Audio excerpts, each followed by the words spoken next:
Azaroak 25, Kantxonberri 7:30 elkarreteratzea dagoela entetu naiz. Zergatik? Azaroak 25 indarkeria matxisten aurkako eguna delako. Bueno, gaur egun zein indarkeria jasaten dugu emakumeok.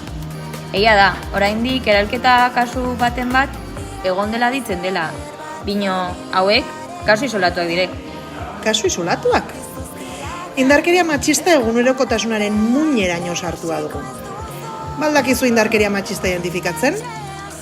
Baietz erranenun. Bikotea jotzen bazaitu, bortxaketak, soldata errakala.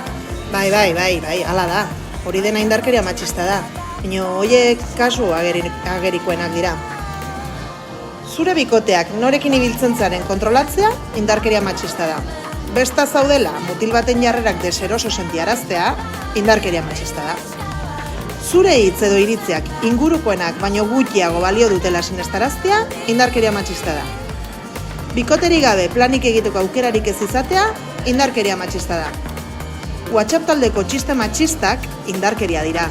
Eta igerilekura joan eta etzarelako depilato jasotzen dituzun begiradak ere indarkeriak dira.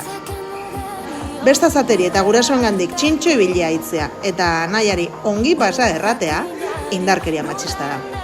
Zure ingurukoen zaintzaren arduraduna zuzarela sentiaraztea indarkeria matxista da. Eta unitzez adibide gehiago erraten halko nizkizuke. Baino, orduan, nik egunero jasaten dut indarkeria matxista.